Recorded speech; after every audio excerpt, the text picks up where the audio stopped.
This Monday, world leaders are going to be gathered here in New York City for the United Nations Climate Action Summit. The eyes of the world will be on them. They have a chance to prove that they, too, are united behind the science. They have a chance to take leadership, to prove they actually hear us. Do you think they hear us? We will make them hear us.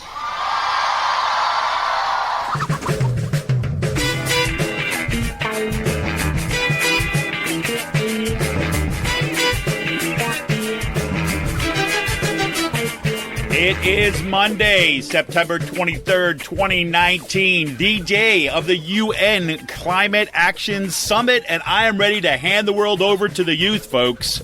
Welcome to Raging Chicken's Out the Coop podcast. This is Kevin Mahoney, editor and founder of Raging Chicken Press. Each week, I talk to our Capitol muckraker in chief, Sean Kitchen, about the good, the bad, and the ugly in state and national politics. On today's show, yes, indeed, this past Friday began historic climate strikes around the world, and they put the issue of climate change front and center. More than 4 million people, mostly young folks, around the world took to the streets. And while climate strikers filled the streets, the GOP leadership was in private meetings with the fossil fuel industries.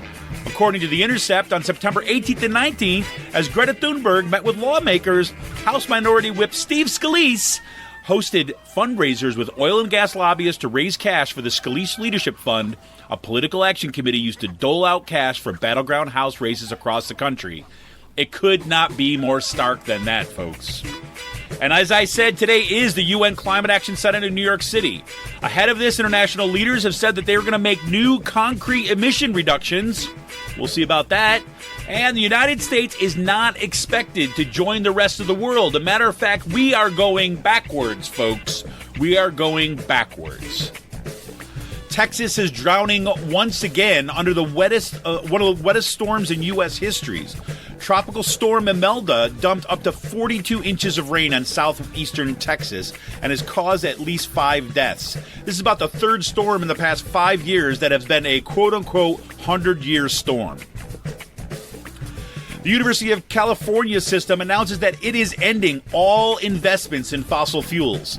The UC's divestment is the largest fossil fuel divestment yet. According to Vox, quote, by the end of September, the UC's $70 billion pension fund and $13.4 billion endowment will no longer hold any stakes in companies involved with extracting fossil fuels. Frickin' kudos to them. All eyes on everybody else now, especially those Ivy Leagues who have got deep money in fossil fuels.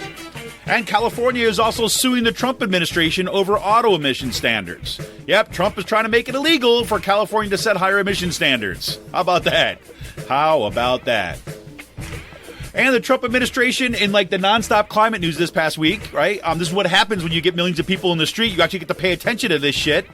The Trump administration ignored reports from officials from the Customs and Border Protection, his people, that climate change is one of the key factors driving record immigration from Central America. And AOC makes the case that Nancy Pelosi's refusal to get behind impeachment is a bigger scandal than Trump's lawlessness. Right? As Sam Cedar said of the Majority Report multiple times, when we look back on this point in history, the biggest scandal, we're going to look and say, look, our founders, they envisioned someone like Trump, and we had procedures for it. What they didn't envision is someone like Nancy Pelosi, someone who refused to use those mechanisms to remove a lawless, corrupt, and, quasi-dictator. New Mexico announces plans to give all residents, tuition-free college regardless of income. So much for Joe Biden's like, it can't be done, or Amy Klobuchar's promises you can't keep. And yes, I'm going to have to give my weekly rant on the left, forgetting that power lies in the people, not political messiahs. 63% of Pennsylvania's 10th congressional district voters believe in climate change. But Scott Perry recently signed off supporting resolutions attacking the Paris Accords. Drown, baby, drown. In today's PA Focus, PA Senator Mike Fulmer has resigned. I wonder what happened. Yes, he's being charged with possession of child pornography. And then they got his phone and they found more.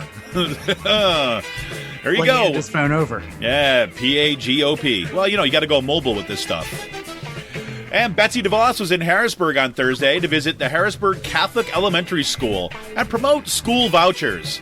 And, anywhere Betsy DeVos goes is generally going to go well. Right? But it was House Speaker Mike Turzai who sucked all the air out of the building as he called a retired school teacher special interest people who don't care about the children. You just like the monopoly. You like the monopoly, and you don't care about children. You don't care about children. That worked well. And ABSCUF, State System of Higher Education Faculty Union, notifies its members that they reached a quote-unquote agreement in principle, whatever the hell that is. An expired contract expired back in June 30th. Now members will have to wait and see if the leadership can turn principles into contract language. Members have little idea about what principles have been agreed to, so we shall see. And of the agreement, ABSCUF President Ken Mash said, quote, I believe that the agreement in principle represents a historic advance in the process of creating a shared vision about how our university should operate to best serve our students. It looks like we're in a new era of Silicon Valley win-win discourse. Or is it Anand Giridharadas, has dubbed it the, quote, elite charade of changing the world.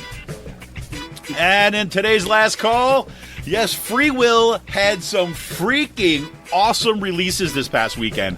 I'm telling you, this is the way to close out the summer if you ever could. It had a blackberry raspberry mash. It's a sour ale brewed with blackberries and raspberries, puree, vanilla, and milk sugar. Comes in at 7.5 ABV. And a black currant chocolate mash, which nearly made me die. A sour ale brewed with black currant puree, cocoa nibs, vanilla, and milk sugar at 7.5 ABV. It was freaking awesome. I'll tell you more about it there. Want to remind everybody, tune in to the Rick Smith Show on Free Speech TV this and every Saturday at 7 p.m. Eastern. You can stream the show live at freespeech.org or tune in the Dish Network, DirecTV, or through the Free Speech TV app on Roku. Don't forget to download Rick Smith's daily podcast wherever you get your podcasts. And if we want a progressive future, we need progressive media. You can help support Pull No Punch's homegrown progressive media today. Become a member of Raging Chicken for as little as $5 a month. Simply go to patreon.com/rcpress and choose your membership level.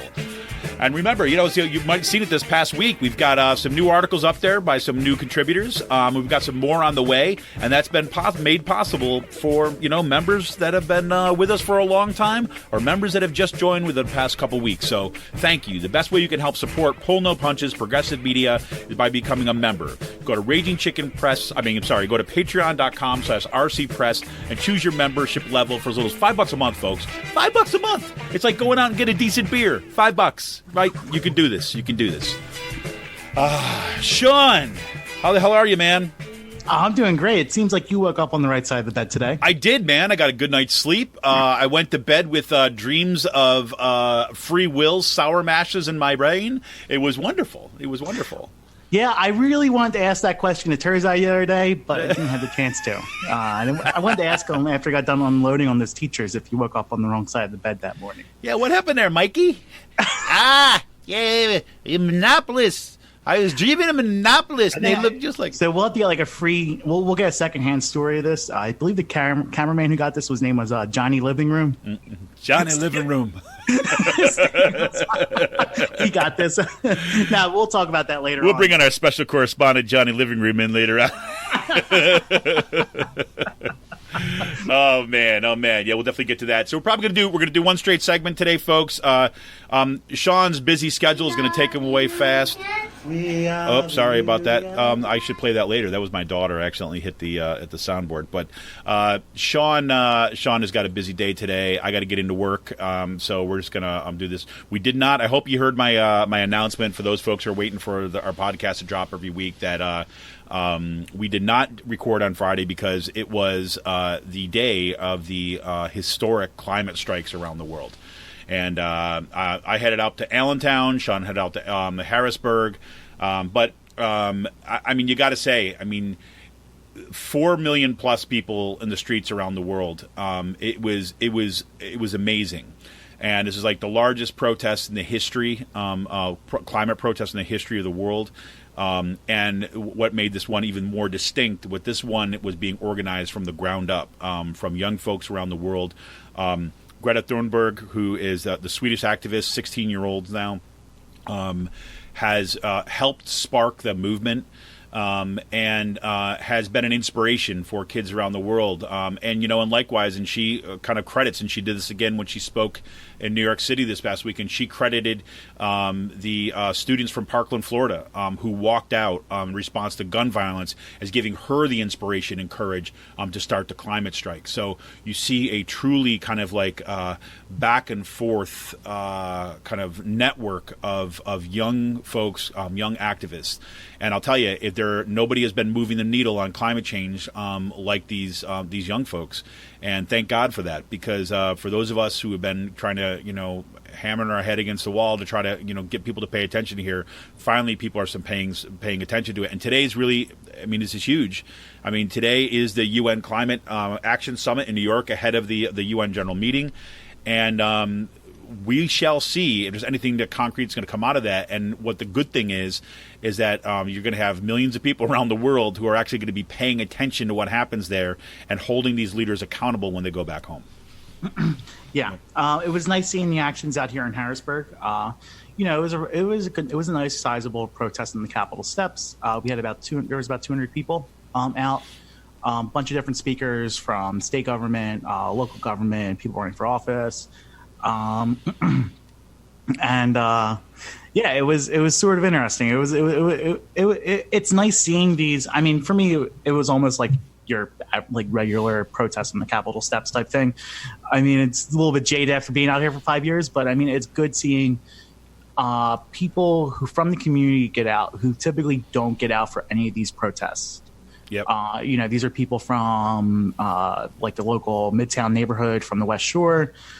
People who are pretty active, or it might be just, are following, who know what climate change is, and who got out for it. And typically people who are not engaged in everyday protest or politics that you usually see on the Capitol steps.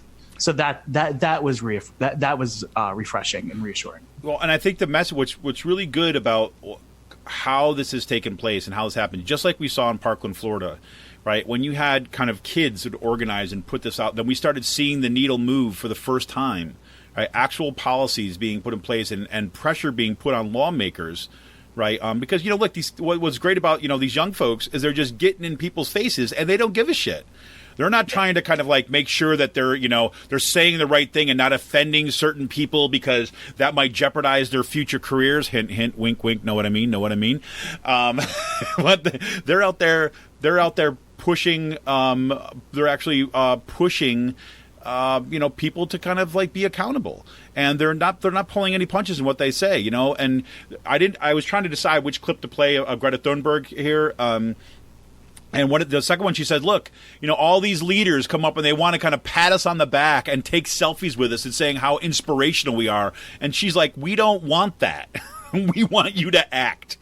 And I think that idea about accountability, and if we just kind of rewind the clock a little bit and think back to the Women's March, think back to the launch of Indivisible, think back to the rise of DSA, and all of these organizations which have been slowly building power and have turned the focus away from let's do kind of celebrity national politics, and instead let's focus on local and regional races and getting in the face of politicians and forcing them to do what they're supposed to do, right? And keeping the pressure on. And I think we see that in a huge way in the climate strikes, and we're going to see it all throughout the week. Yeah, it's good to see this is finally an issue. Again, this ties in with what we saw this past week with the tropical storm Almeda down in Texas, with the hurricane that just ripped through the Bahamas. We've seen it the past couple of years with what happened in Puerto Rico. We are, again, there's parts of the U.S. coastline that are going to be inhabitable within the next 10, 15 years. I mean, how many more storms can Houston take like that, dumping 30, 40 inches of rain, having a tropical storm, not even a hurricane that, it's amazing where hurricanes only used to dump like 10 inches of rain. That would be okay because they would just move right through. Now you have these slow moving tropical storm systems that are just dumping 30, 40 inches of rain. You got to think about like all the water, all the extra heat and all the extra water that's going up into the atmosphere that is just charging these storms and giving them that much more energy. And really, like, they're carrying that much more water vapor with them and just dropping all that extra rain. I mean, yeah, the storms might not be stronger per se in the sense of, cataclysmic winds or stuff like that, which, that's going to happen. But we're also going to see these smaller storms that are just going to dump 20, 30, 40 inches of rain. And, that wasn't even like a 100-year flood. That's probably like a 500-year or a 1,000-year flood that they had. I mean, 3 500-year floods within the past couple of years. It's crazy. I mean, it's going to take more than just like infrastructure improvements to do this. But I mean, our infrastructure is going to make climate change much worse. Like the effects of it. Yeah. The way we have levied off these rivers in such a way where we don't allow spill off, where we build right up to the coastlines, where we have destroyed and plowed over and filled in all the wetlands. This is going to be decades of, infrastructure malpractice. And we're going to be in a tough time. And, infrastructure is not going to fix this problem. It'll lessen it if we have good infrastructure, but that we're not going to be building our way out of this. No, there is no way. I mean, because I'm also thinking about, we have a really important fight what's happening up here in Harrisburg right now with the stormwater runoff system here. So under the previous administrations, the Regional Water Authority went decades of neglecting any improvements to the water infrastructure. Right, especially wastewater treatment. I don't know if Harrisburg has a wastewater treatment plant, but literally, the wastewater, the crap, straight from the Capitol goes straight from the Capitol into the Susquehanna, and that, that. But when you have a wastewater treatment plant and you have stormwater mixing into the sewage system, that's going to force we don't have the infrastructure to deal with that. And in Harrisburg, we've been getting deluges of rain over the past couple of years where it would just rain for 20 minutes and dump 2 or 3 inches of rain. Yep. And we don't get these long soaking storms misting storms or anything like that. We get a storm that dumps 2 inches of rain within 30 or 40 minutes, and then it just pushes everything into the Susquehanna. We have a mayor who's trying to privatize the water system right now because the Capital Regional Water Authority is implementing a payer pollution tax, a stormwater runoff tax, which will affect landowners the most, which is what, our mayor has a large amount of land. His developers have a large amount of land, and he's trying to privatize the water authority because of this wastewater treatment plan that the Regional Water Authority is putting in place. And with that, we saw a bunch of things go in over the summer. But I mean, we're making these infrastructure improvements, but I mean, it's, I don't know. It's no, I'm going to hear you. Look, it's disheartening. I mean, we need these infrastructure improvements, but it's also the type of thing to lessen the increasing disasters of what's happening. Well, this is the thing, right? This is why, I personally, right, and a lot of other folks, I'm just behind the Green New Deal. Right. Because basically what the Green New Deal lays out as kind of starts in principle and in the various different plans, particularly in Bernie Sanders' plans. Bernie Sanders has probably got the most kind of aggressive plan kind of out there at this point. But is that it's saying, look, this is not an either or choice anymore. Yeah. Right. And it's also it's not either or.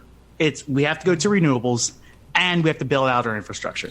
And. I mean, it goes right down the road because we also have to kind of fundamentally readdress how we. I mean, this is why folding in stuff like economic justice and folding in kind of green jobs and jobs programs and folding in things like Medicare for all is absolutely critical because this crisis, right, hits everyone right across the board. It's so not only do we need infrastructure. that infrastructure is probably not going to be able to keep up with. Even as they build it out, is not going to keep up with all that. And we know the areas that are not going to be protected first are going to be the areas that are poorest. Right? So that you're going to have a disproportionate impact on kind of the poorest communities, not just on the coasts, right, but right in our own backyards.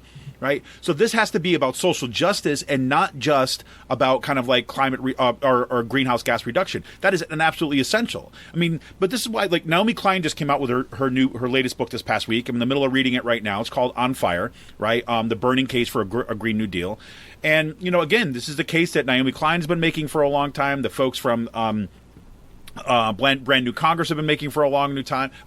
What the Sunrise Movement has been kind of focused on is like, we need this kind of just transition kind of moving forward that is going to address everything in a comprehensive fashion, and we don't have any more time left. Right. And this is why, you know, again, the urgency, this is the first time. This is why, for me, I feel especially heartened. Like, even though, like, I went to the Allentown, like, I went to the Allentown climate strike on Friday, and there weren't, like, you know, thousands of people in the street.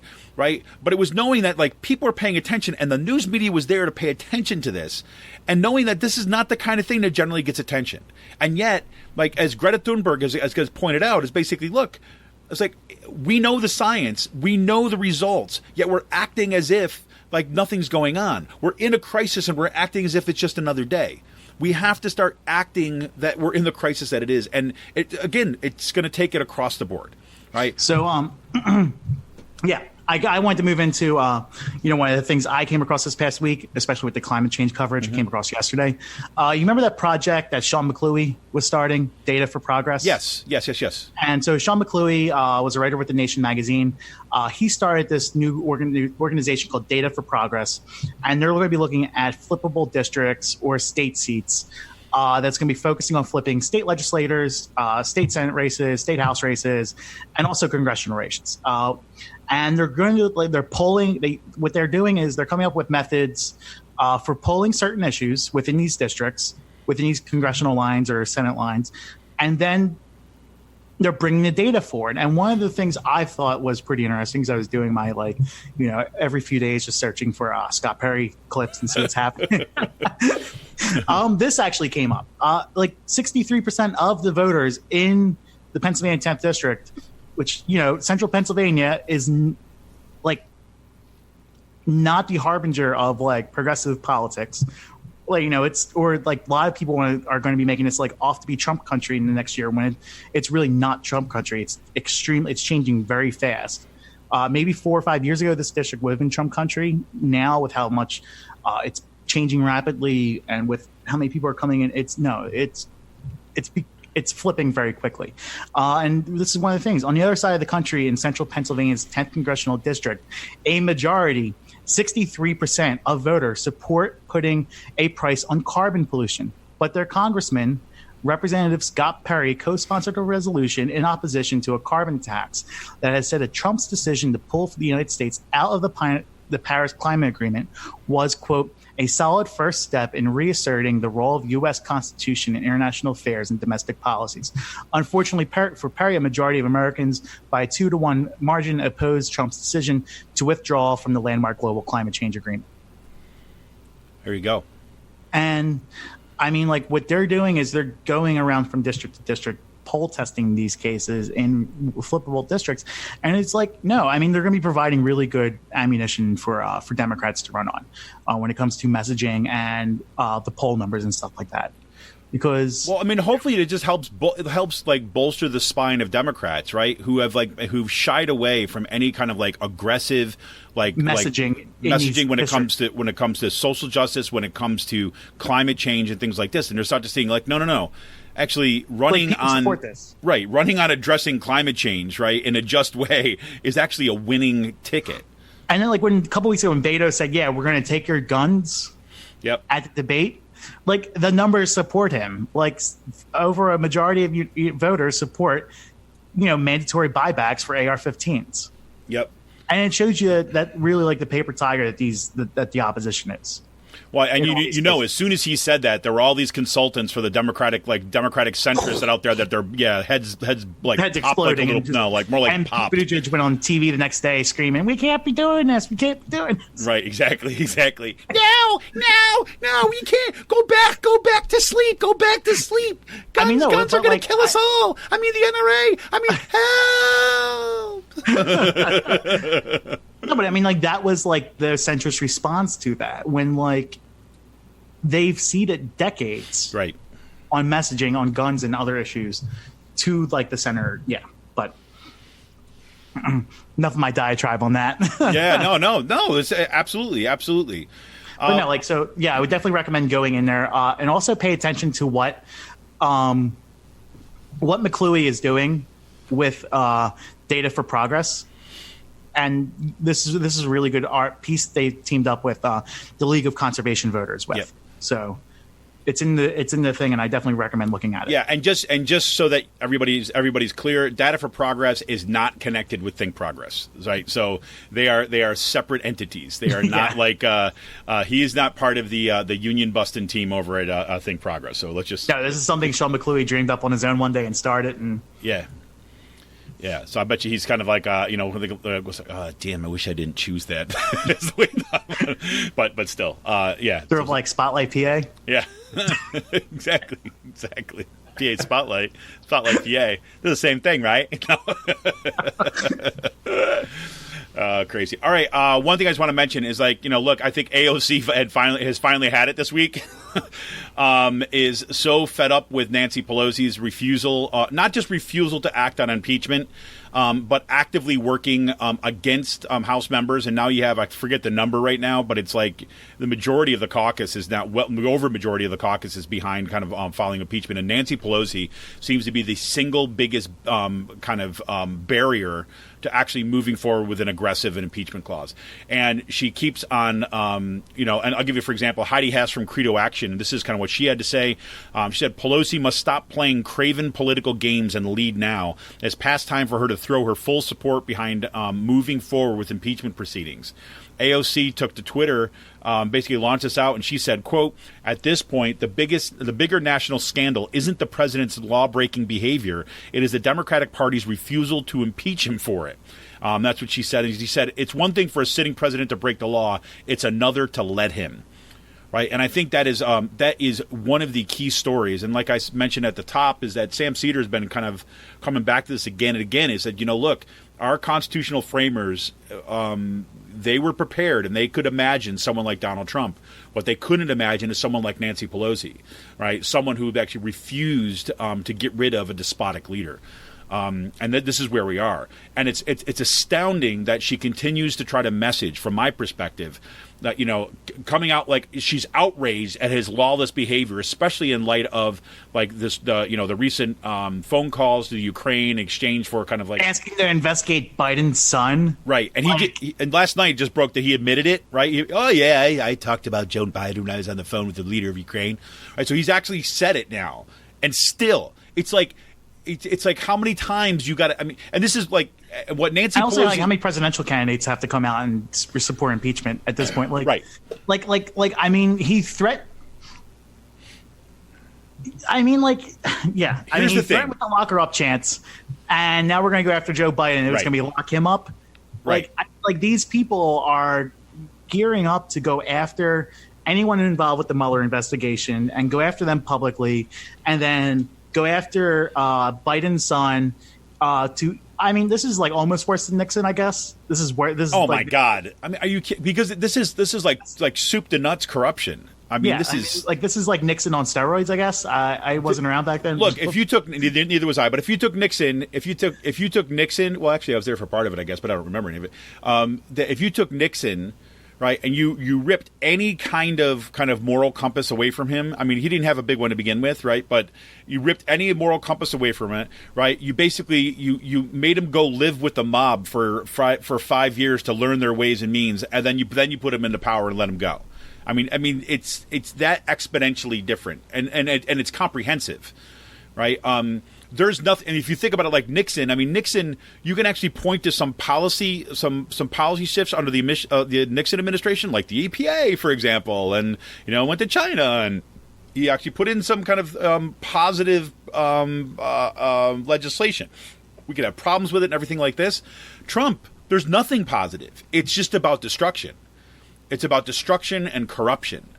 And I don't know who's a better candidate. Like, I've never seen, nobody's ever seen a better candidate for impeachment than this. And Nancy Pelosi is just not moving it. And I really think that at the core of it is this is this democratic centricism and belief in the overwhelming power of the kind of the Republicans and this kind of mythical right centrist country is it's like this. Donald Trump is basically going out and saying, "Yeah, I dare you to impeach me," right?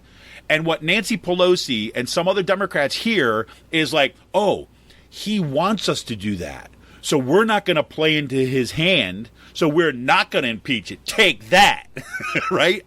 I mean, that's the game she's playing. And also we're enabling him to do, and we're enabling this to happen any other leader down the road. That's exactly it. I mean, we're enabling this guy to take a sledgehammer to any standard democratic norms that are left standing at this point. No, exactly. Yeah, I mean, it's like this. If you got a guy, right, who you find out is beating his kids, right? Think about that.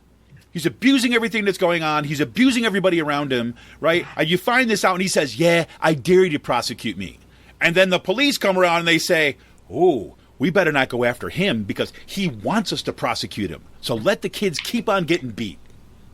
I mean, it's freaking crazy. It's freaking crazy. And the playing this kind of bullshit kind of pragmatism, quote unquote pragmatism, it's not even pragmatic anymore. This is actually a losing strategy because you got a guy who you're telling is breaking the law and is fundamentally destroying our democracy. And your solution is, well, we need to kind of we need to get our hands on more documents, and we need to kind of be outraged and show up at the vote. But you've shown everybody that you're not going to do anything, so no one's going to trust you. I mean, it's bad. It's bad. So good on AOC once again for kind of for jumping back in on this. And when people show you who they really are, believe them. Yeah. Yeah, exactly. Instead of playing some kind of 10-dimensional chess that you're playing really only with yourself, right? Like this past weekend when Mike Terzai showed us who he was. Oh God, I can't wait to get to this. Well, let me just say one thing. I got to get on my rant before we kind of move to local stuff. So look, and I'm gonna say this until I piss everybody off and nobody wants to hear it anymore, and you're gonna get bored with it, and I don't care, right? Because I'm getting increasingly frustrated with some of the discussions that are going on about Bernie versus Warren. Okay.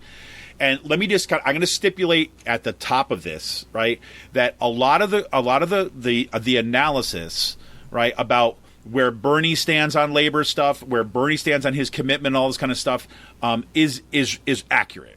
And where a lot of some of the criticisms where it comes in with Warren, right, about her having a more kind of insider approach and all that kind of stuff, I get it, and those are your important critiques. As a matter of fact, on the Majority Report this week, I'm afraid of her name. I should have pulled it up. On Thursday, I think it was, Michael Brooks was hosting on the Majority Report and had this woman on who wrote a recent piece in the Jacobin called, we need to kind of be basically paying attention to Elizabeth Warren's medical plans. Saying there's some issues there. She's been avoiding some things on it. These are really important things to have and really important part of the analysis. What bothers me is when the discussion starts to shift into if anybody from the left side, right, if anybody starts to support Warren, right, they're a traitor, right? How could anybody do this when it takes on this moralistic discourse, right? And basically saying that we need someone like Bernie in there who is going to do these things, right? And look, I am the last person in the world who is going to sit there and say that having Bernie in the White House wouldn't be an absolutely amazing thing in terms of social movements or organizations. But the point is, everything is ass backwards, and these people are not even listening to what Bernie Sanders says. Bernie Sanders says the only way we do this is with a political revolution from the ground up, which means the power is in the hands of the people, right? So I say that. So if Warren gets elected, let's just say she gets the Democratic nomination, right? And it's increasingly moving in that direction, right? That doesn't mean that all is a lost cause. It means that there's that much more work to do for the movement to hold her to her principles. Because look, we know she's more of an insider player. We know that but frankly, if you look at the work that she's done, like since her entire career has been nothing but advocating for people who have been on the receiving end of corporate malfeasance. Right? She is not anti-worker. She's not as a demonstrated pro-labor as Bernie. That's absolutely the case. But she's not anti-worker. So let's not play this ridiculous binary game where we're kind of looking and start trying to take these people down and then say anybody who might support this in some sort of weird kind of like cannot get out of like replay of the 2016 election, the primary. We're going to play this all over again in some weird way. Let's not do that. Let's put the faith not in some messianic character, right, at the top of the ticket, but in the movement. What has been extraordinary since 2016 has been the work that's been happening on the ground. And I think that all of us need to get it through our heads, no matter what happens moving forward, whether it's Bernie or Warren or, God forbid, Biden, right, is like the only thing that's going to get us to where we need to go is us, not them. These are freaking politicians at the end of the day. And you can love them and think they're awesome or not. I could care less. The power is with us, not with people at the top. Even Franklin Delano Roosevelt has said this, make me do it. He knew that he was not going to put in the most important parts of the Green New Deal, of the original New Deal, had it not been for the labor movement holding his feet to the fire. So let's get that through our heads, everybody, as we move forward in this election. Because we could rip it all apart and we could all go down to that. We're all going to die. We can do that route if you want to. That's fine, right? But just know that that's on us. The minute you start putting faith in some sort of messianic figure, I don't give a shit who they are and how good they are, we've lost the way. End diatribe. I'll leave it at that. Sorry, Sean. It's okay. Oh, boy. Hey, we're just going to take a real quick break, and we're going to come right back. And, Sean, I'm just going to let the music play, and I just need a little quiet time to kind of get my composure before we move into more of the happier stuff that happened here in Pennsylvania. All right, this is Kevin Mahoney, editor and founder of Raging Chicken Press. We'll be back right after this.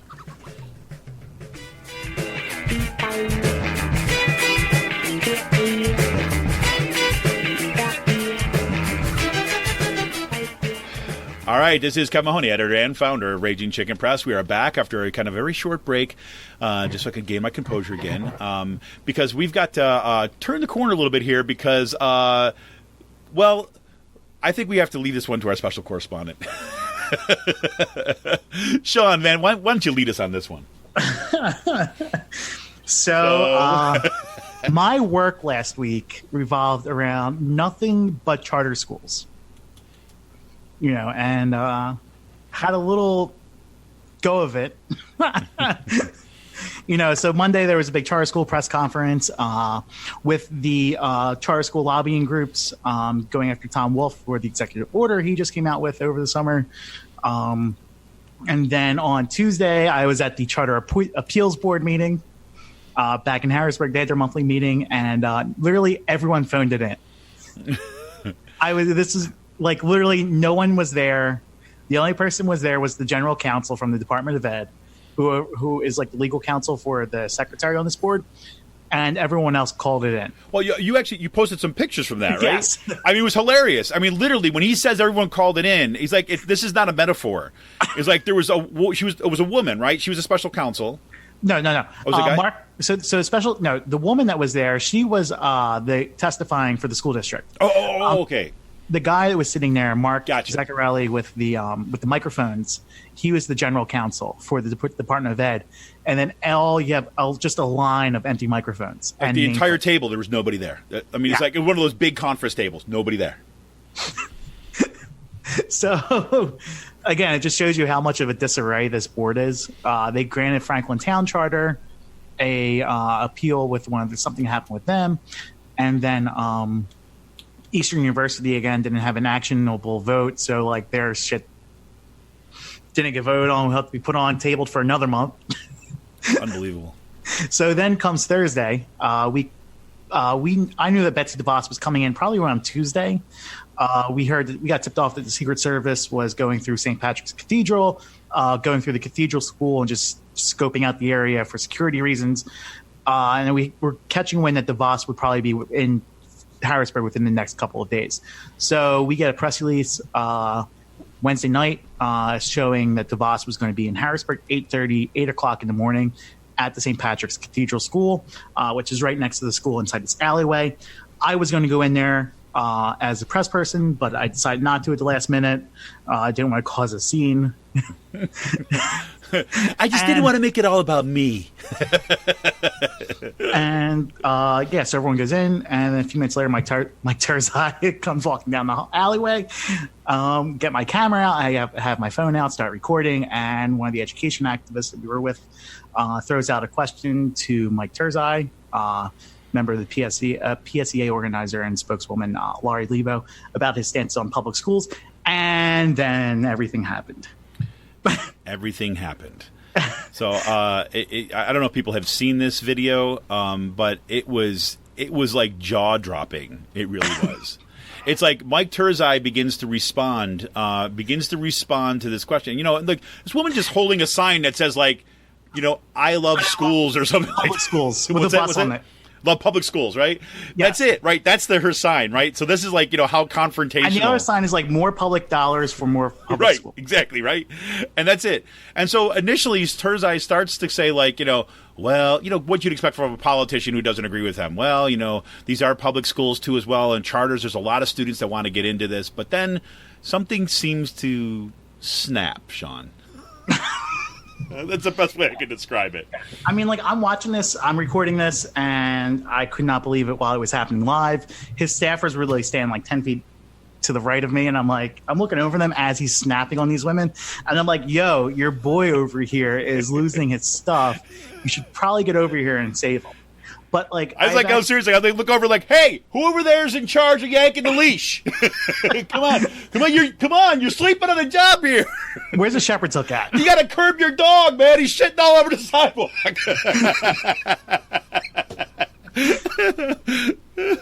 But like, I actually spent time thinking about it. Like what he said. You know, basically, he calls them special interest people who don't care about the schools, and the teacher goes, "Well, I'm offended by that." Well, and not just care about the schools, doesn't care about the children. Children who doesn't care about the children, and she says, "I'm offended by that," and then Terzai goes, "Well, I'm offended by your posters." I love public schools. Well, I was a school teacher. I know you are, but what am I? And like it was, so like this whole stuff goes up online. Terzai's office responds to us, and Stairs wants the full video online, and they thought like putting the full video online would actually like vindicate them in any way. But it shows Terzai walking past the door to engage these people. Right. And like within like the first 30 seconds, Terzai goes, bet you didn't know that, did you? Bet you didn't know that, did you? Like these like snappy, like smarmy, condescending remarks. And like it didn't really dawn on me until watching the full video that was probably the triggering point when he said, I bet you didn't know that, did you? Because he said it a couple of other times. And then it just goes downhill from there. Like, and we were having this discussion. I was at state committee over the weekend, had to be there for PA Young Dems, and I had this conversation a couple of times. Like name drop. I had this conversation with people where it's like this is actually what he believes. Yeah, exactly. Like this is normal speak for him. Right. Like he must speak like that all the time to him and his staffers, where like calling public school teachers special interest people and calling them representatives of the monopoly and telling these public school teachers they don't care about the kids. And knowing what Mike Terzai has done with unprecedented expansions of the voucher system, charter schools in this state, and so on, like he carries the water for Betsy DeVos and for the charter school magnates in this state. Like he carries the water for them. And like this was so like stunning in how it came out. Like this is normal speak for them. Yeah. Like this is normal conversations, you know. Yeah, screw the teachers. Like this is how, and it's like this is normal speak for them behind closed doors, and it's shocking when it comes out into like the regular lexicon, I guess, or the regular, like, diaspora.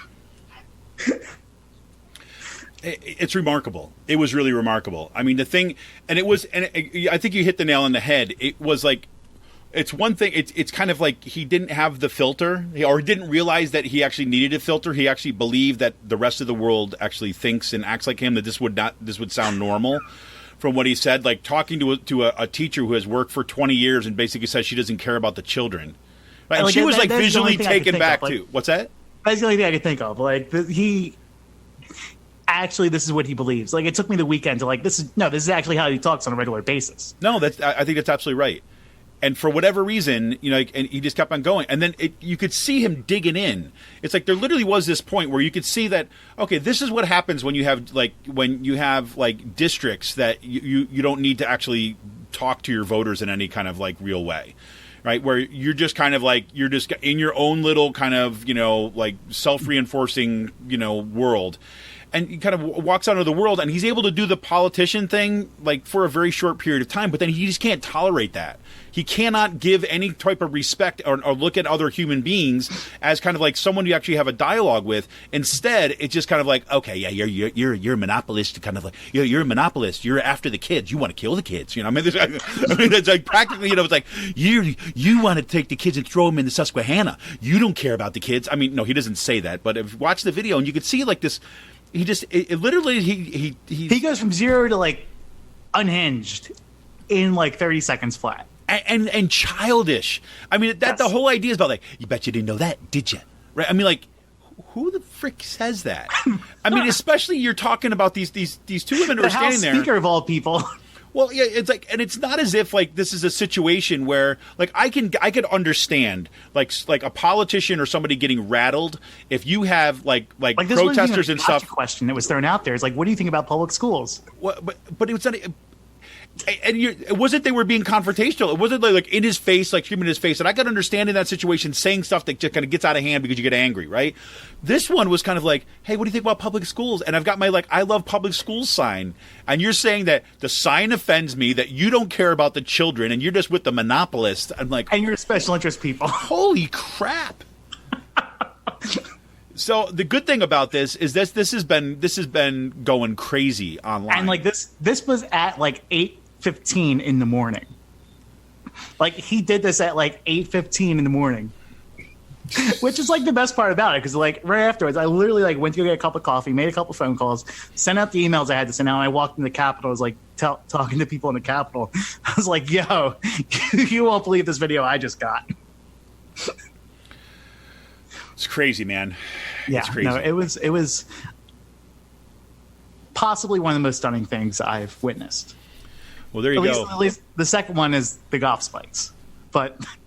Yeah, I mean, well, I think golf spikes still is number one. I still golf. I mean, that's going to take a lot to cap that. I mean, the golf spikes was out of hand. But but for someone to do an unforced error like that in front of people who are not related to the office or to the campaign, and you're in front of an adversary, right? And also, I guess another take is from this. I've been out here for 5 years now. No, I mean, you're not an unknown quantity, right? I mean, it's exactly. It's and you're sitting there with a phone. That's the other part of it, right? Is I mean, you're not hiding in the bushes. I'm 2 feet in front of his face. Exactly, right? And he's looking right at me. You can see him making eye contact with me the whole entire time. Are you getting this? Are you getting this? Are you getting this? Exactly. I'm what the hell are you thinking? But no, this is why I still think that the golf spikes, the Wagner thing is still number one, because Turzai, to some degree, walks into this one and then performs it. Wagner had to set that up, right? Wagner planned that one, right? So that's how it kind of worked. And it was provoked by it. So, anyways, yeah, cool. So, anything else on that? Anything else going up at the Capitol? Not a whole lot. There's going to be some stuff going down this week. Don't know what. So maybe we'll see that. Also, Mike Fulmer resigned last week for child pornography. Don't know if we can really talk about that. It's shocking from the point where I've known the senator for the past couple of years. This caught me off guard, but yes, he should resign immediately. And yes, this is not a victimless crime. and that he should get the full weight of the law that's coming down on him. Ding, ding, ding. Yep. I don't know what else is just left. It's completely indefensible. It's shocking because it's someone we've known in the Capitol and never suspected anything like that. But he's going to go to jail probably, and most rightfully so. Yep. I mean, there's just no one else. There's no tolerance for this. There's no tolerance for anything, especially what he's been charged with. And he should absolutely be going to jail, and he has to serve his time for this. There's just nothing else to extrapolate from this. Yeah, no, exactly. Well, good. Well, hey, I forgot to mention this at the top of the show, the top of the intro, and I kind of briefly alluded to that, but I wanted to kind of tag this as something to just to make reference to here. A couple articles that were posted in Raging Chicken this week. In particular, first I should say that our intern, right, Stephen, basically he's got another piece up there called Defunding Pennsylvania Schools. Starts and does some interviews up in Panther Valley, and he's looking at the same kind of stuff that Sean has been talking about here too, looking at some of the charter schools and some of the ways that Pennsylvania schools have been defunded.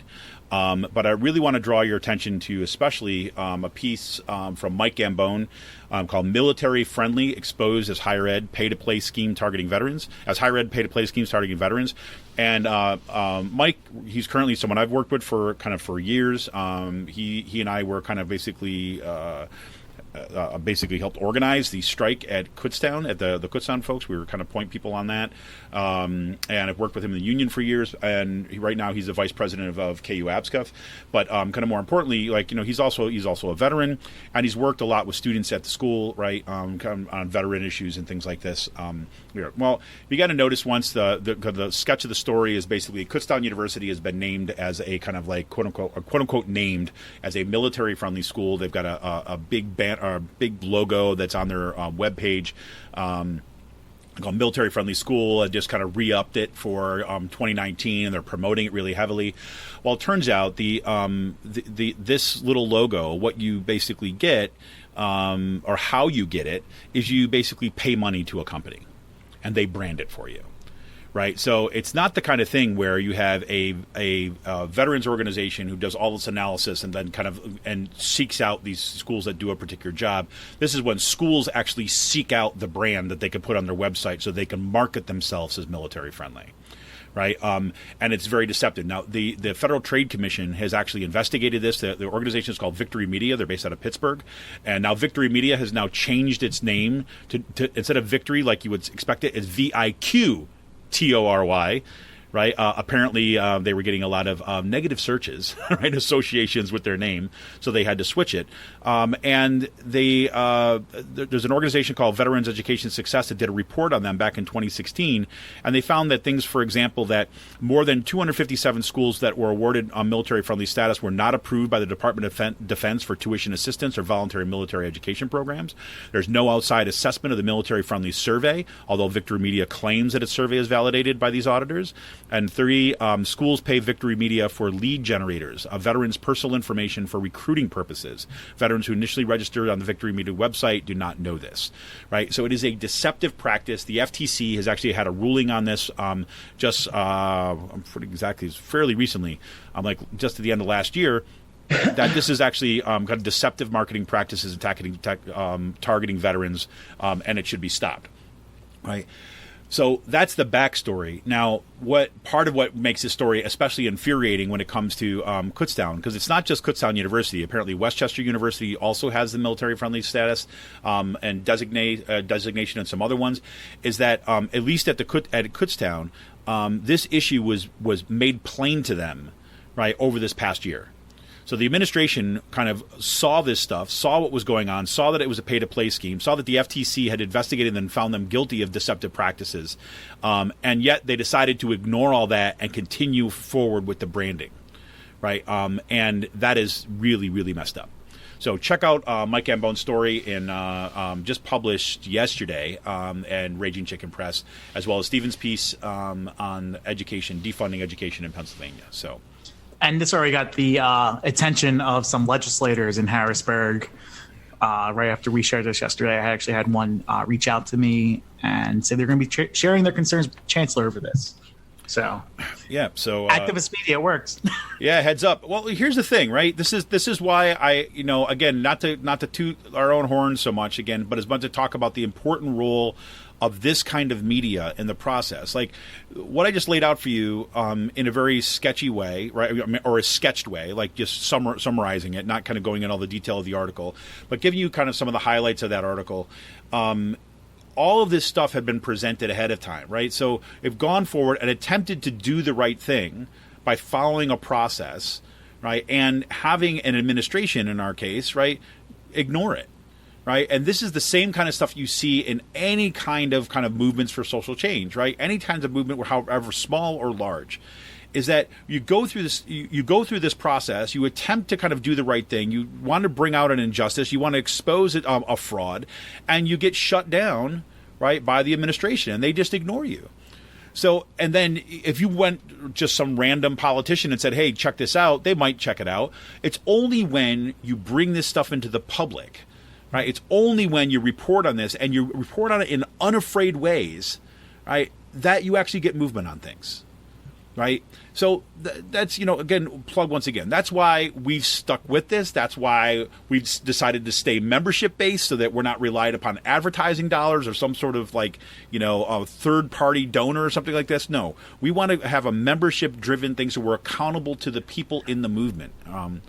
So there it is. So I have one more thing left for on the PA focus for today. Is one, I mentioned this up top with my little kind of trademark snarkiness when it comes to what's been happening with the ABSCUF contract. Apparently, there's going to be an agreement in principle. It's a little bit frustrating, I have to say, as someone who has been part of ABSCUF, of our union, since back in 2002. When I first got a job at Kutztown University, and was part of kind of helping to reform our union to make it more transparent, to make it more membership driven, to make it more or kind of bottom up in terms of how we drive policy and how we drive make decisions, to kind of completely transforming our negotiations process in such a way that it'll be more accountable. From my perspective, at least, what we've seen over this past negotiations with this new chancellor who comes in from Silicon Valley, right, with the Microsoft Corporation, Chancellor Greenstein, and now they started with this kind of interest-based bargaining, is that suddenly we've seen kind of like a reversal of some of this kind of transparency that we worked so hard to get. And so to the point where we get an announcement, we have no idea what's been going on in negotiations, other than it's going well and they're friends, and there's pictures posted of the chancellor and our statewide leadership together at the table and they're smiling, right? It's been a weird thing to witness, and now to find out all out of the blue, there's an agreement in principle. We have no idea what those principles are, and we're told that we're going to have to wait to see what the language is specifically. Now, look, maybe it'll turn out to be good. I have no idea. Nobody does, right? Well, except for a few people on the inside. But what we're expecting now is that we're going to get a full PR campaign, in support of whatever agreement in principle our kind of win-win kind of people have come up with. And I just want to remind people, this is one of the things that I reported on very early. We talked about on the show very early when Chancellor Greenstein kind of came aboard, right? He seems highly competent, unlike past chancellors. He seems to kind of, be kind of driven and kind of focused in ways that we haven't seen before. But he comes out of a discourse and a way of doing things that's based in kind of the Silicon Valley principles. And Anand, I'm going to kill his name every time. Jared Haradas, I think I got it that time. Anand Jared Haradas had this book called Win-Win, or Winners Take All, I'm sorry.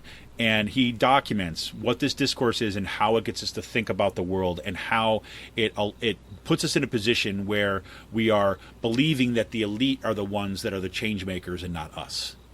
Right? It says we distrust the process from the bottom up of people being involved, and anything that's potentially confrontational, we want to push that to the sidelines in favor of this win-win scenario.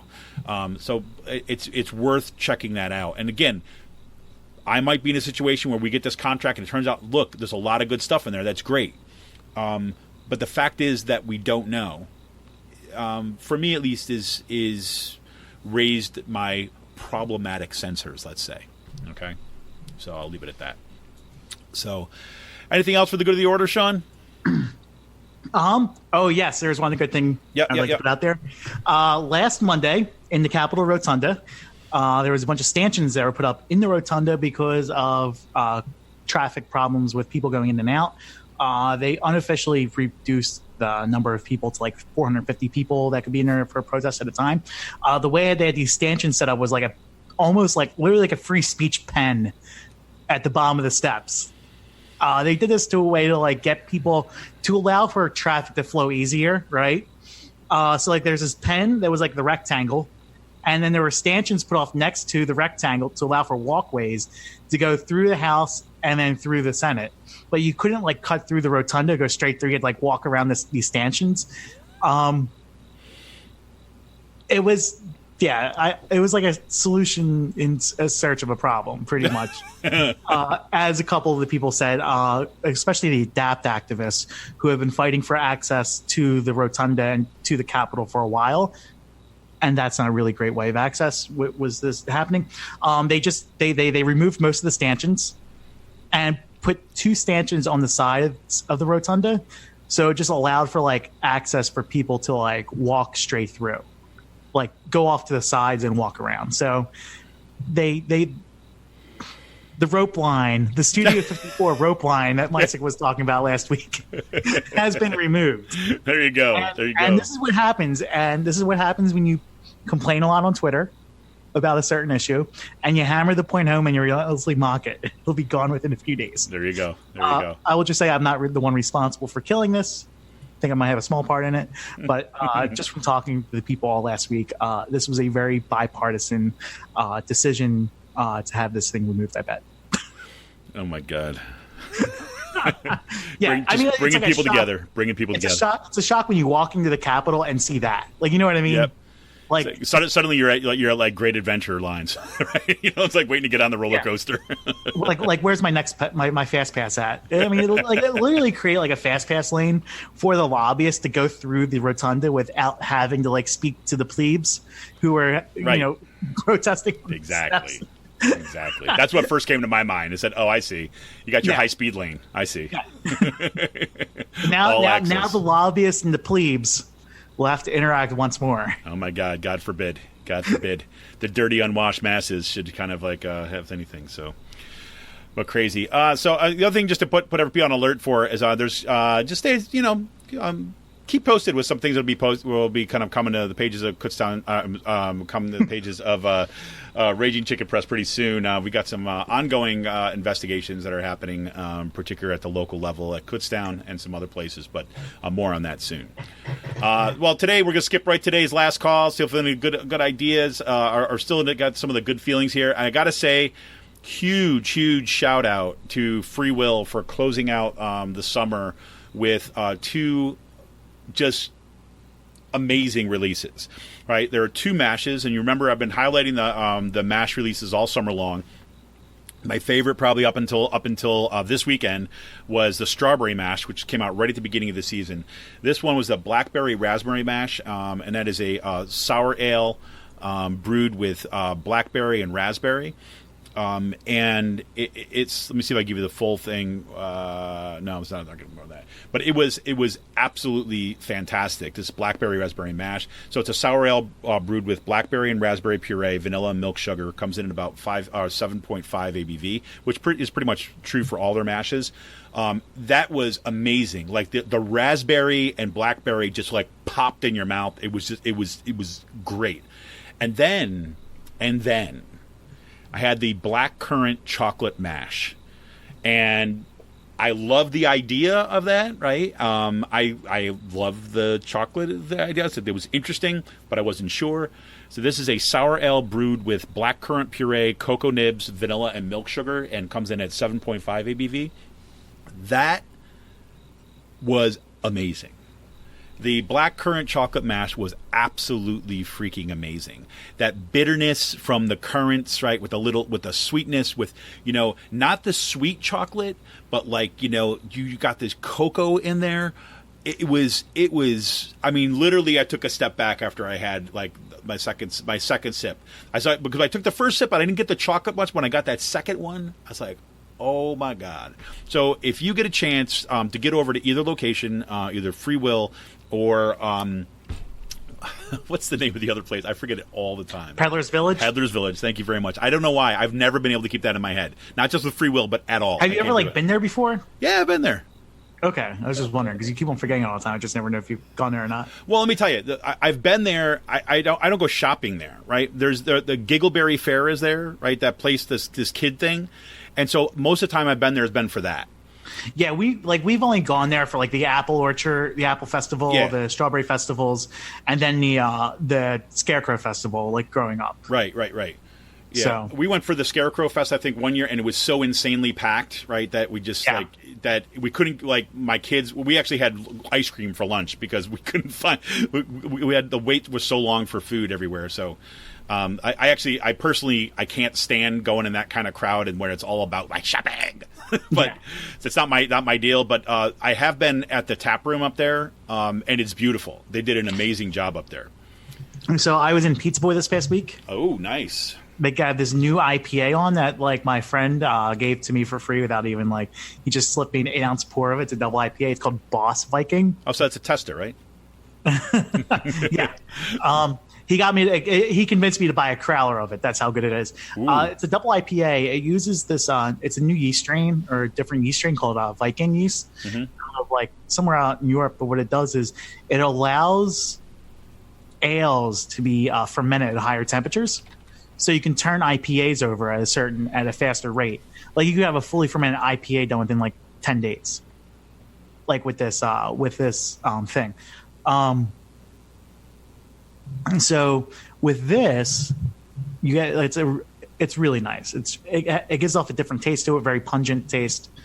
It's pretty interesting to see how the yeast strain actually adds taste to a beer. But yeah.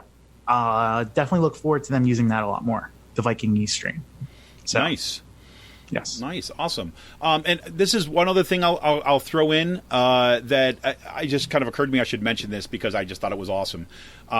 So the Emmy Awards were were just passing, and I pay virtually very little attention to that stuff on a normal basis.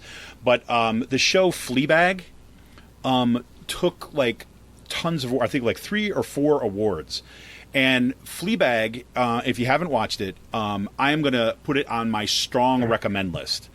Okay, Fleabag is written by Phoebe Waller-Bridge. It's this British woman. It originated as a one-woman show as part of her stand-up stuff, and then she is the primary writer. She stars in it and things like this, and it's one of the best shows. There's only 2 seasons, right? And it's perfectly written for 2 seasons. Right, and it was the kind of thing that you're just whoa. And here's the tip. All right, so if you're gonna watch Fleabag and take me up on this offer, you got to get to season 2. All right, because it is written as a 2-season story, right? And if you go just stay with season 1, and you're kind of okay, season 1, okay, it was good, but it's just not quite your cup of tea, and things like this. Stay with it to season 2, and it's all payoff. It is so good. And she deserves every bit of every award and accommodation she possibly have. It was an absolutely fantastic series. So kudos to Phoebe Waller-Bridge and Fleabag. That was just an awesome show. And I think it took a lot of people by surprise that she kind of won so big at the Emmys this week. So, how's that? Have you ever seen it, Sean? I have not. It's worth it, man. It's worth it. I'm telling you, it's a great show. All right, man. Anything else for the good of the order? That's everything. All right, that's everything. Sean's got to get out of here. I got to get out of here, and we shall see you hopefully at the end of this week, unless something crazy comes up once again. So, anyways, this is Kevin Mahoney, editor and founder of Raging Chicken Press. Thanks for sticking with us. Patreon.com/RC Press. Become a member today. See ya!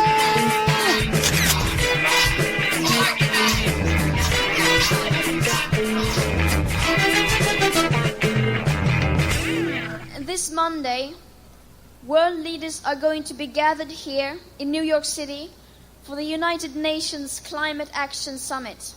The eyes of the world will be on them. They have a chance to prove that they, too, are united behind the science. They have a chance to take leadership to prove they actually hear us. Do you think they hear us? We will make them hear us.